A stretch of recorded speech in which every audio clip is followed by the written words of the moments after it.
Hello and welcome to the Unapologetic Moms Club. I'm your host Janine McKinnon from unapologeticmotherhood.com. I'm a mom of two, community leader, multiple small business owner, and your personal mama bear cheerleader. We're here to dig into the deep shit to help you feel empowered and give you the tools to break free from patriarchal standards and create a life you not only survive but thrive in. We'll chat self-care, women's health, sex, relationships, plant medicine, personal development, and so much more so you can rock it in your unique mom life and beyond. Without further ado, let's dig in. Inside the Unapologetic Moms Club, today we are digging into inner child healing, and what all this means and how we can work on it.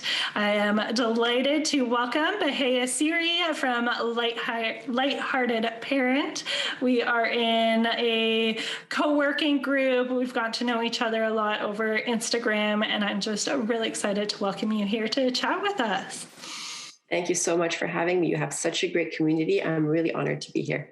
Oh, thank you. I'm really excited. We already started chatting away before we hit recording, so I know this is going to be a great episode.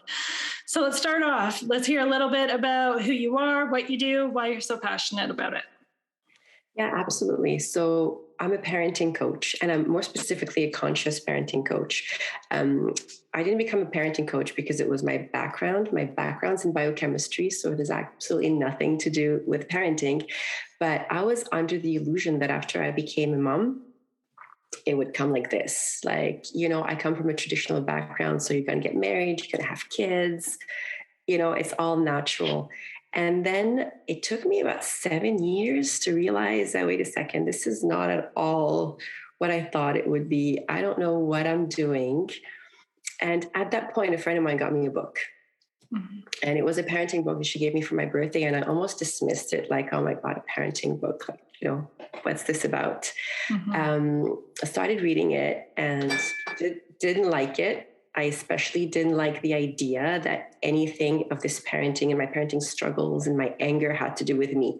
Like, that to me was a foreign concept, and it actually pissed me off. But I started digging a little bit more, and after finishing the book, let's say I was a little bit destabilized. Like, okay, so I realized there's something off. I couldn't quite figure out what it was. So I just kept on reading and learning until I decided that I wanted to become a parent coach. I started to look at different certifications, and I came across Dr. Shefali's certification. She was on her third cohort. I think now she has like 8 or 9.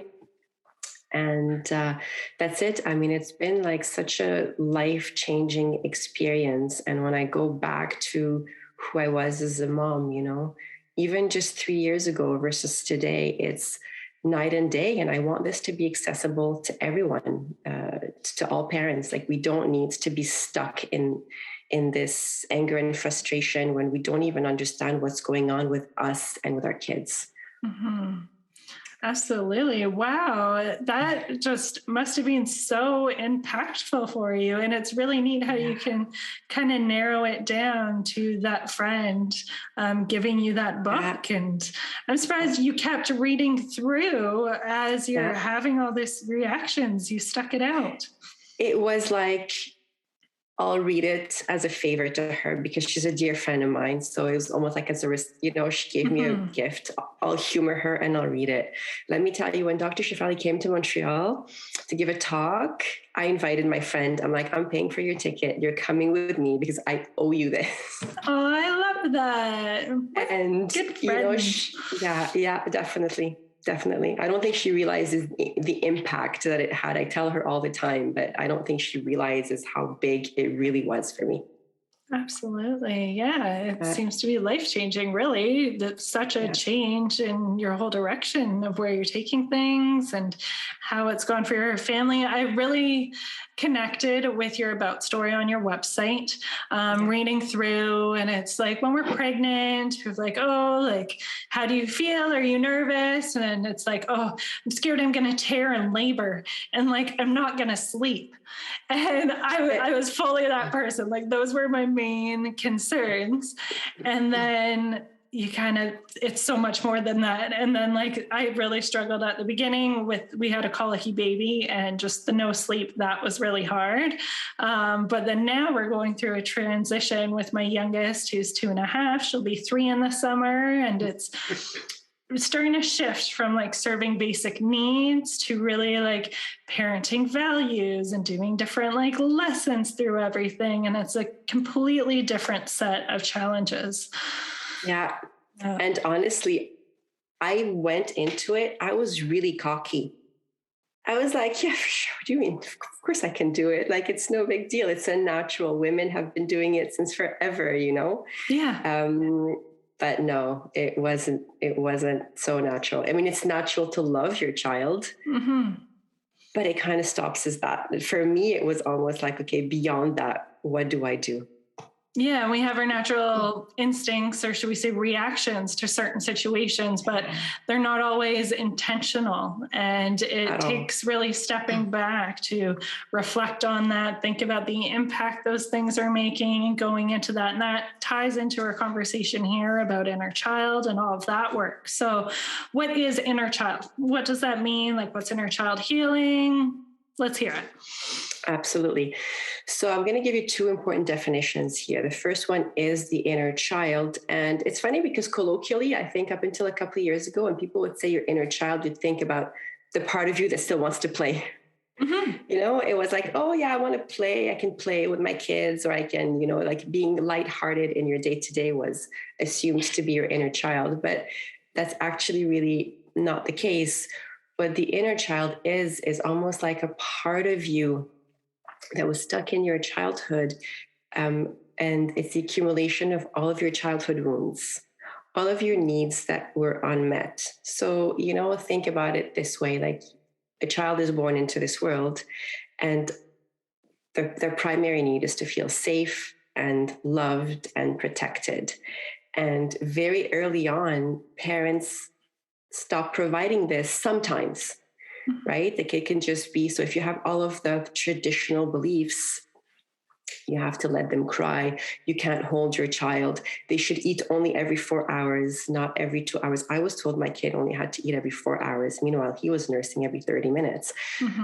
So automatically you stop providing all these needs because of all of these ideas. And the child, the baby, starts to already internalize, my voice isn't heard. My needs are not met. No one is hearing me. No one is giving me what I want.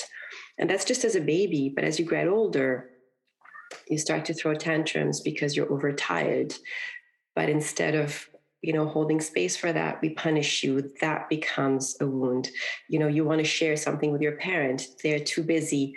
That becomes, again, something that's going to accumulate inside of you. And I'm not blaming parents, by the way. You know, parents, it's almost impossible to provide a need, to provide something for every single need. Because we're busy, because we don't have our own needs met. But society as a whole, you know, then you've got teachers, you've got extended family members. Society as a whole will end up also participating in the phenomenon of the inner child. Where you can't express a certain way because it's disrespectful. So instead of teaching you how to express yourself, we're going to like tell you to just be quiet, for example. So what happens then is that the child needs to develop a way to survive. They need to develop like a protective layer, something that's going to help them make sense of their life. And this is what we call the ego. Okay, again, it's different than the colloquial term, the mainstream term for ego, where we say, oh, you know, she has a big ego or he has a big ego, like they're very boastful or they're full of themselves. What we refer to as the ego here is almost like the story that the child builds around their life in order for that life that isn't meeting their needs to make sense. And then they adapt their personality and they develop like a protective layer. So this is why, for example, my parents don't like it when I talk back. So I'm going to make sure to always be extra, extra, extra sweet. And then you become the people pleaser. Yeah.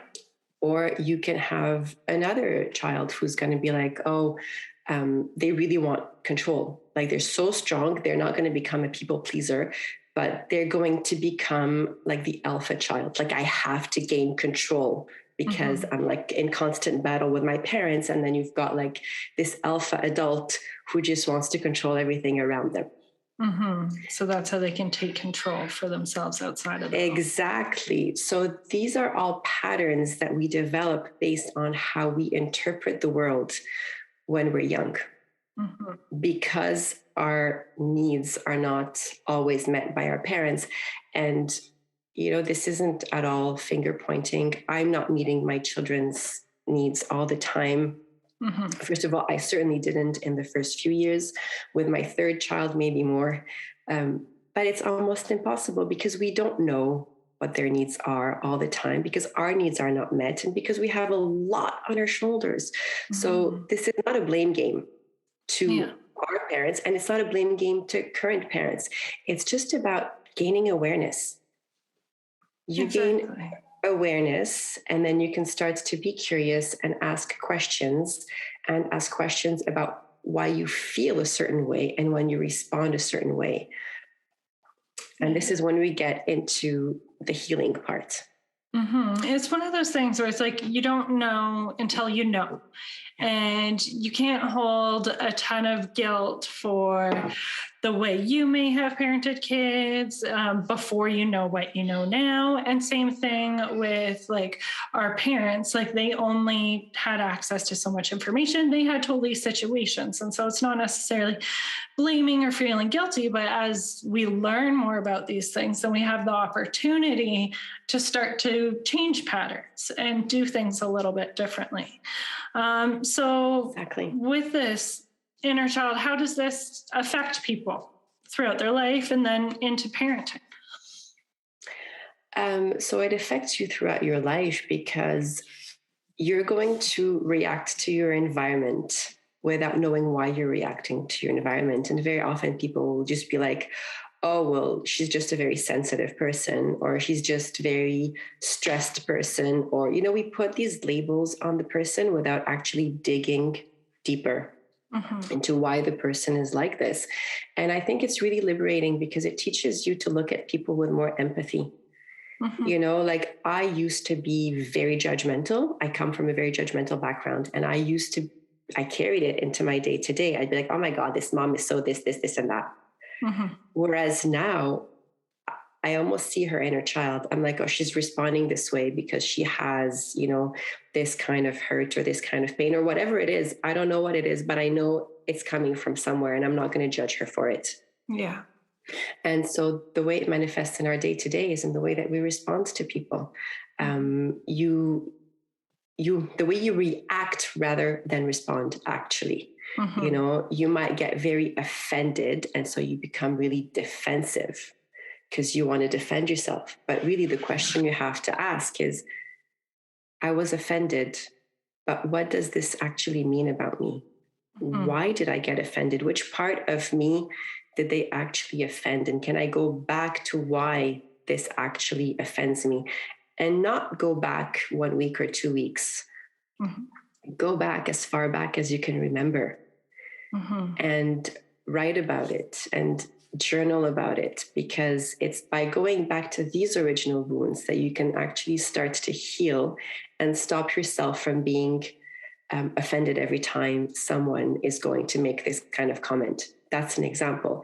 Now, that doesn't mean that you're not going to feel it, right? Like a lot of the stuff I've worked on, it can still trigger me, but I'm going to feel it. I'm going to recognize it. And I'll be like, oh, okay, I know how to deal with that, as opposed to going in a corner and crying because the person offended me or, reacting in a particular way. And how it manifests into your parenting. I mean, we're going to reproduce all these patterns over and over, and they're reactive patterns that don't come from our true selves and that don't necessarily serve our kids.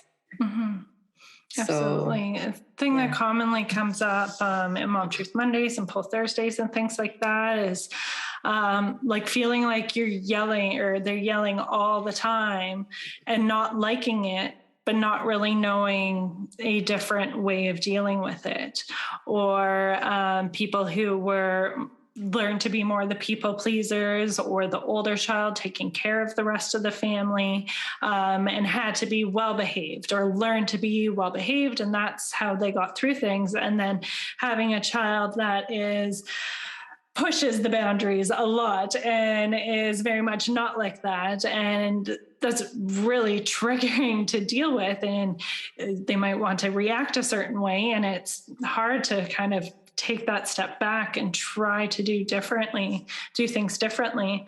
What are some other common triggers that you might see parents struggling with? Because some people listening, I'm sure it's like they might have heard inner child, it's somewhat of a new concept.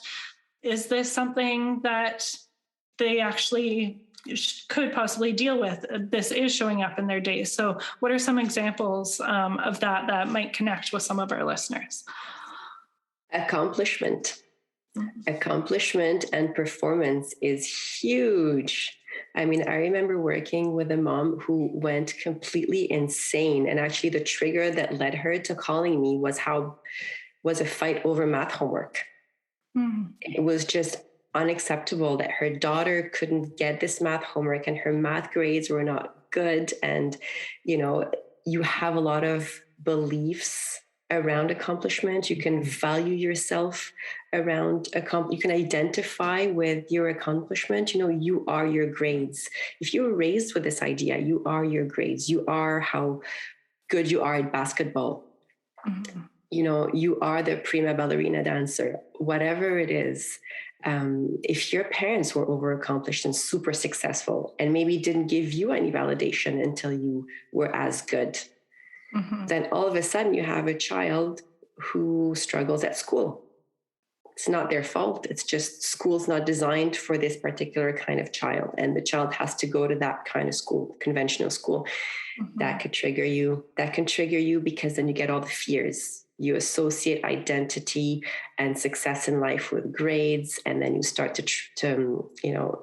trickle down the road, and you're like, he's not going to be good at this. He's not going to be good at this. He's going to end up being homeless. I don't know. Yeah. But success is a really big one. Respect, of course. I mean, respect is a huge trigger. And the truth is, children need to learn to speak respectfully. I'm not going to argue against that, but it's the way we do. It's the fact that we get triggered. Like my child, the way it should go is my child is speaking to me in a disrespectful way. If I feel the trigger, I need to pause first, right?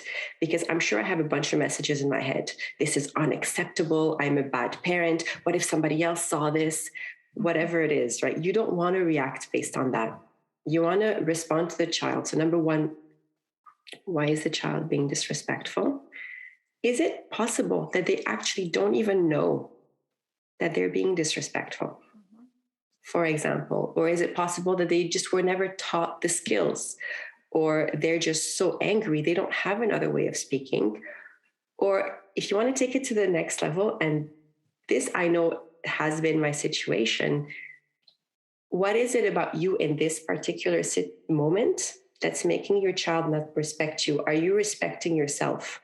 Are you solid in yourself that your child is going to respect you? So it's all sorts of things like this that can come up. So what else we said respect, cleanliness. Okay. If you grew up with an OCD parent, cleanliness and messiness can be a huge trigger. I had a mom call me once crying, I think, because her child was just throwing food everywhere. And it was just like, how do I deal with just this food going everywhere? Yeah. And I'm like, he was under one. So it's about you. What are your belief systems around cleanliness? How were you made to feel when you were young? When your room was dirty or you weren't clean? How did you hear your parents judge other people who weren't as clean? So you start to go through all of that. So the idea is, whenever you're triggered, get curious. Yeah. Get curious so that you don't react. And every time you're going to learn something about yourself. Hmm. Every time you're going to learn something that you can work on. Yeah. Yeah. Essentially, it seems like it's really just looking at when we're triggered. When we, like, for me, I feel like coming up in my chest. And like when you're feeling very reactionary, and those are the moments, like looking at how is that affecting you in your life and your kid, and why am I being so triggered by that, and going through it, especially when you have really young kids, like with mine. I try to look at it like they're so young. They're just learning how to talk to someone or learning how to do something. It's not necessarily them like purposely screwing me over, whatever it might be, right? And so it's noticing my reaction to that and digging into it. And I know one thing, like my big piece of this that I've been working on lately, is being triggered by hearing my husband talking to or disciplining the kids. And most of the time, like, it's not bad in any way. And I might say things in a very similar way, but hearing someone else speak that way to them brings me back to like my childhood and thinking of different things and how it's controlled in different ways. And so that's been really challenging to dig into. I feel like over this work I've been doing, I'm getting to the awareness part. And then now it's really digging in and breaking that down and kind of working on flipping the switch. So how do we do this internal work to, once we become aware, start thinking about things? What are the next steps? So you just mentioned a really important step right now, which is you feel it coming up here into your chest. Mm-hmm. And so the very first step is, number one, acknowledge that you have an inner child. I remember I wrote an article, a blog post about 10 reasons why parenting is so hard. And one of them is that we parent from our inner child. And someone said, yeah, but what if you don't have an inner child? And I'm like, no, you have an inner child. Yeah. Everyone has an inner child. So the first step is obviously to recognize that it's there, that it's normal, that it's not flawed. It's just a part of you and of everyone else. Mm-hmm.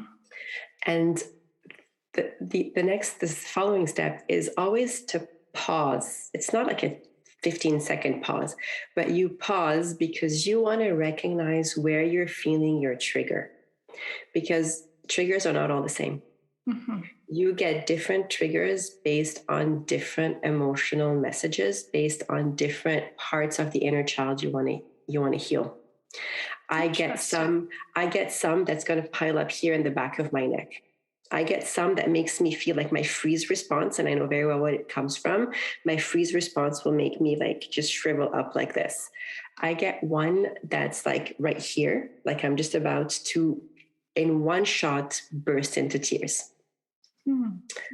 Sometimes, so learn to pause and recognize where you're feeling, because your body stores the emotions, right? So something would have happened years ago and your body stored the emotion there, and it's still there. And every time that gets triggered, you feel the emotion in the same way.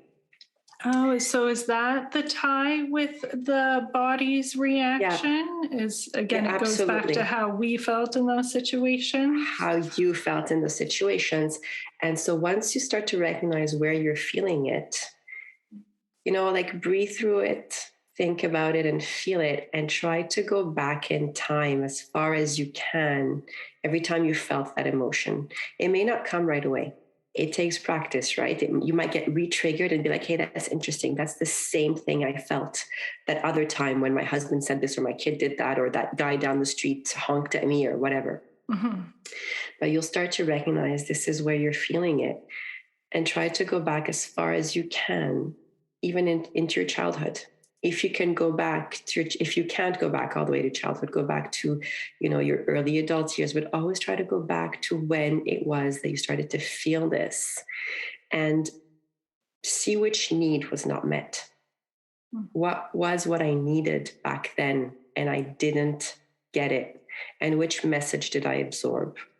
Which message did I absorb mean which protective layer did I add to my ego? Like my voice isn't, no one listens to my voice. My voice is not important enough. for example.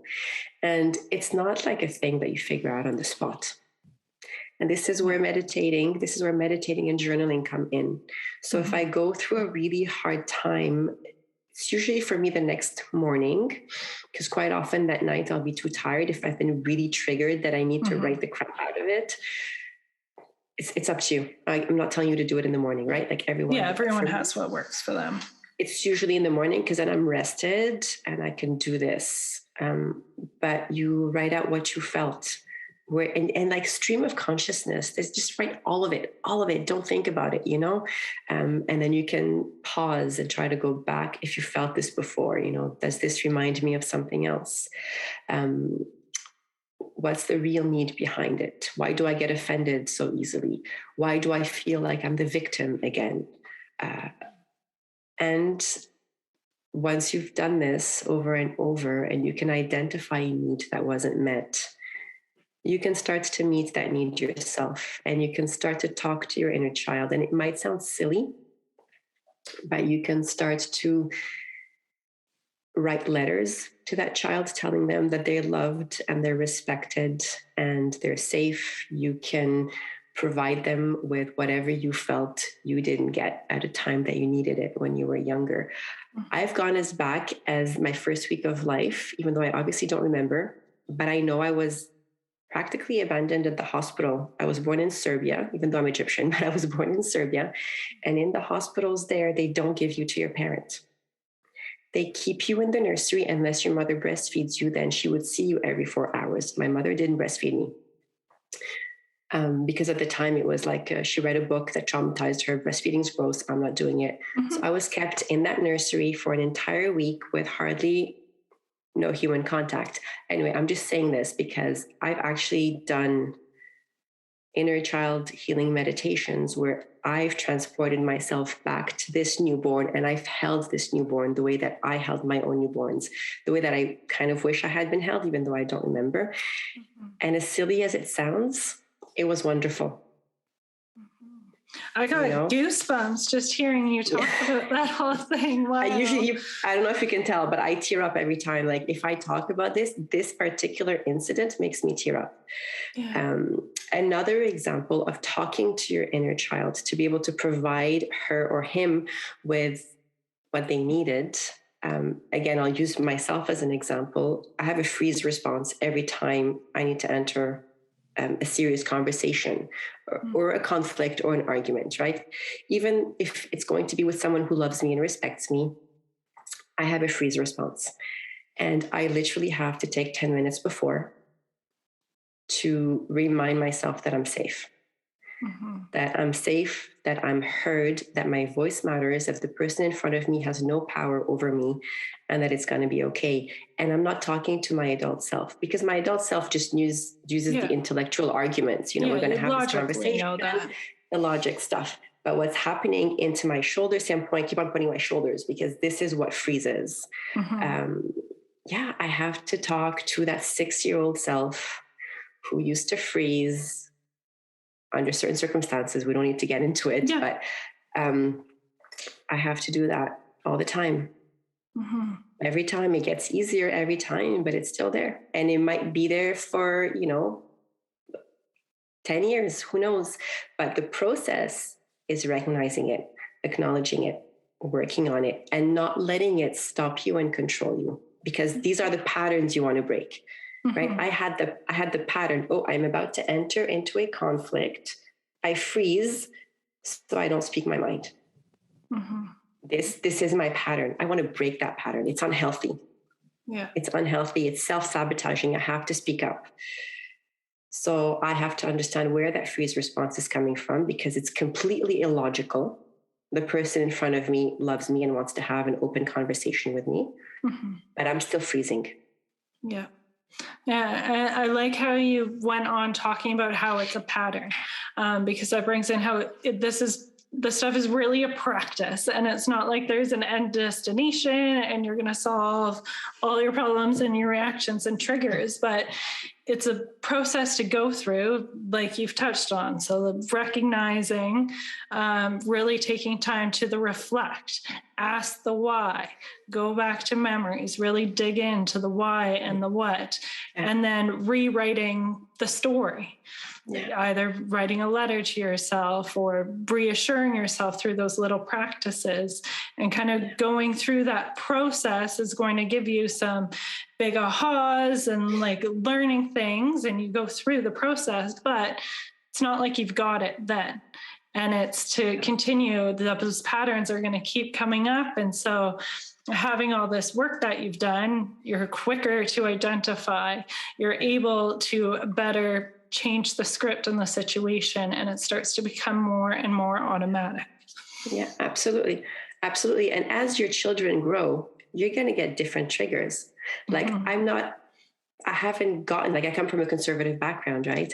I haven't gotten to the stage where my kids are interested in, having relationships, etc. I don't know how I'm going to deal with all that.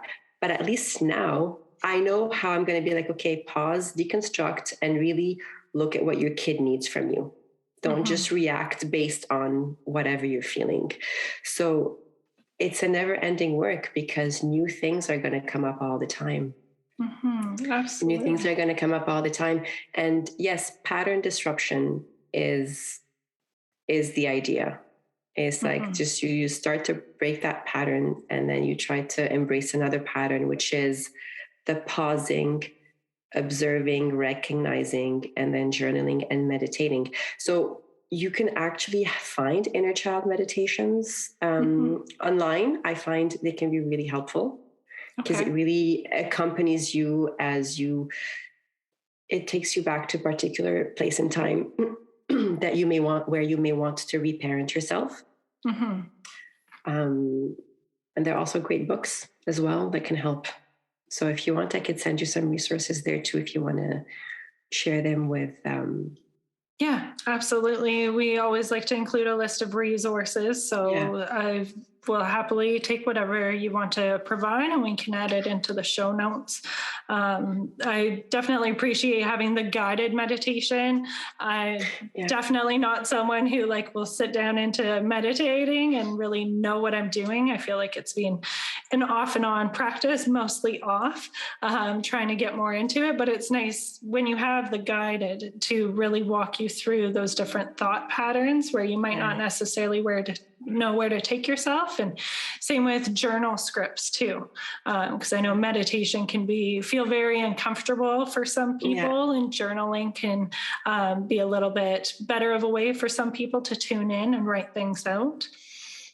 Oh yeah, journaling is honestly really, really beneficial on so many levels.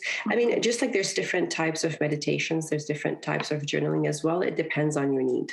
Yeah, it really depends on your need. But some journaling can just be a brain dump because there's too much clutter in your head. But a lot of it, journaling about your feelings, I think is definitely underestimated. Journaling about your feelings and where all that's coming from. And so, yes, meditations, there's meditations for mindfulness. Then there are meditations for focus, and then there are meditations for everything. But there's also the ones that are really specific to inner child healing. I don't have any particular, I've done some, but I've really just gone online. And because these are not meditations that I do regularly, It's really more so when situations come up and it's like, oh, wow, I'm really triggered by that. And then kind of doing the work and then trying to be mindful as they continue to come up. Yeah, exactly. Yeah. And I think it's kind of intuitive, but let's talk about the benefits and the changes that can happen. You touched on it a bit, talking about your beginning story with the book and how it changed so much with your parenting. So let's talk a bit more about the end part of it, and imagine it's going to help those conversations. You're not as triggered. You're able to speak in a different way and really tune into helping them through situations. Yes. From the parenting perspective, you mean? Yeah. Well, we can go into all situations. Situations. I think the most liberating aspect of starting to work on your inner child is that you really take control of your life. You start to take full responsibility because you're no longer someone who thinks that the world's doing stuff to them. you start to say, okay, well, I'm bothered by this. I'm going to work on myself, and I'm going to take that opportunity to see where this is coming from and to make necessary changes, if there are any changes that are necessary. That to me has been the most empowering thing, because I was stuck in a victim mindset, and I see it all the time. I see people who are stuck in victim mindsets, where it's like the world is doing stuff to you. And that is very true. Stuff happens, especially in the first 10 to 15 years of your life. You're pretty helpless. You're young, you're a child. But being an adult really is owning up, taking charge of your emotions and your feelings and your reactions. So that to me is the biggest benefit. And I've seen benefits in my marriage with my child. And the truth is, like, for example, my husband, is he on the same path of healing his inner child? Not at all. Like more of a typical old-fashioned guy who's just like, I am the way that I am. Yeah. But as you change, everyone around you absorbs it.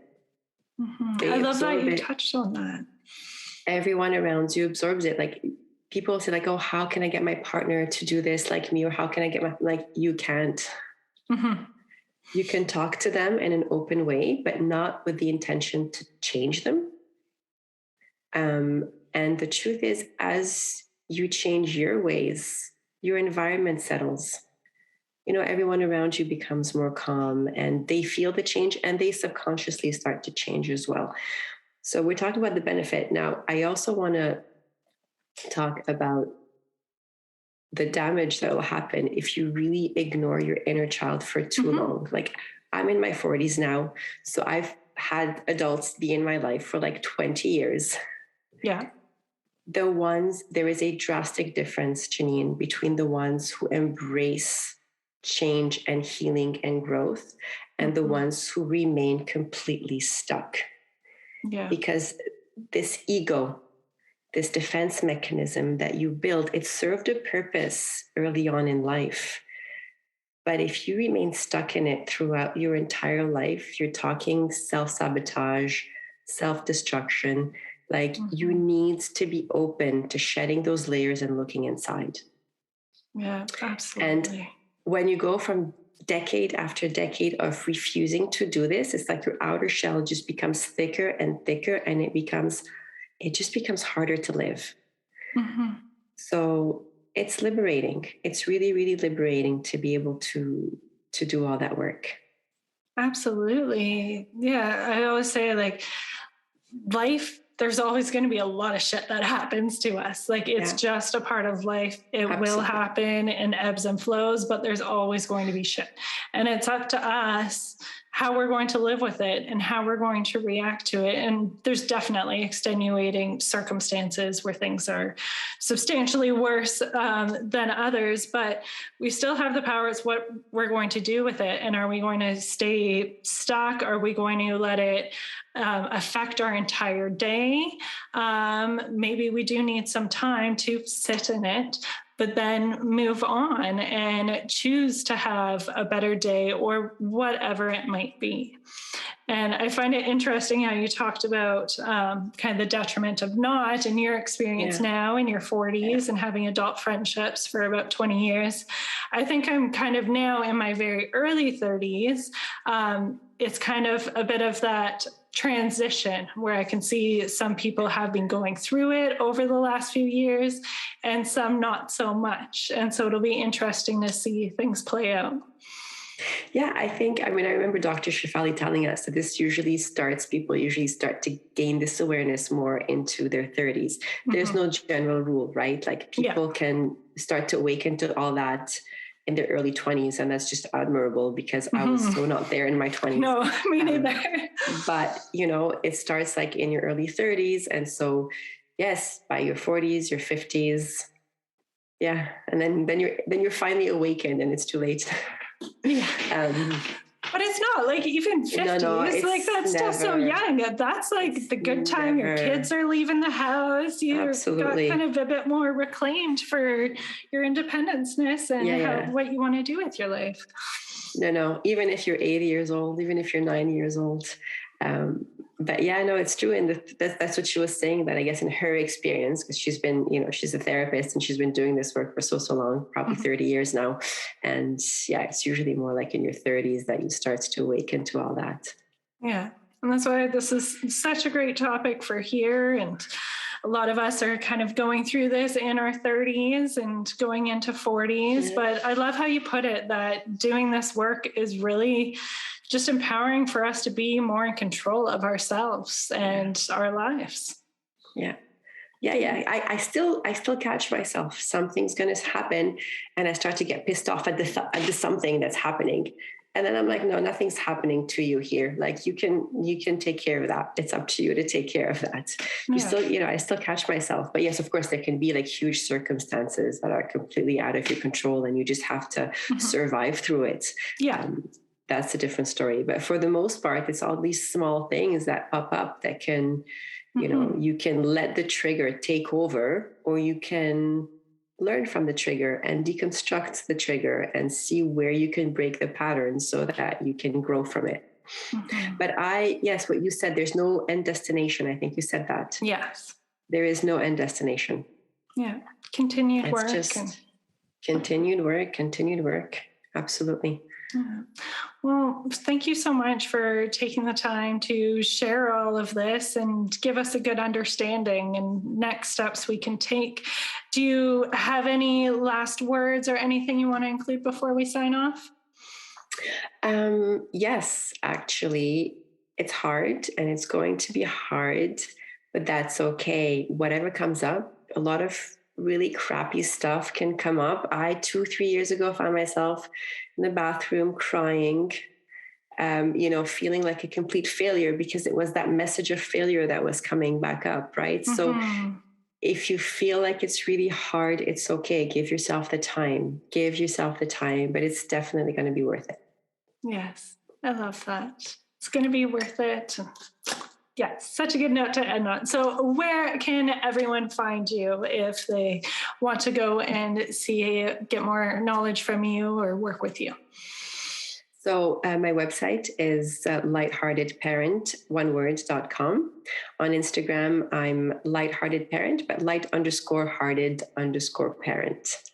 I'm also on Facebook, but Facebook is mostly like an extension of my Instagram. I'm not very active there. Yeah, I'm similar. Yeah. Great. Well, thanks again for being here. And thank you for everyone who's been listening in. I'm really excited to extend this conversation in our Facebook group as well. Thank you so much, Janine. Thank you. Thanks for joining us inside the Unapologetic Moms Club. Have questions or comments about this episode? Feel free to bring them to our Facebook group where we can connect and discuss things further. If this episode was helpful, please leave us a review so other unapologetic moms can find our community. Every reviewer is entered to win a monthly prize for merch and all different goodies. For more information and resources, visit our website at unapologeticmotherhood.com. That's it for now. You got this.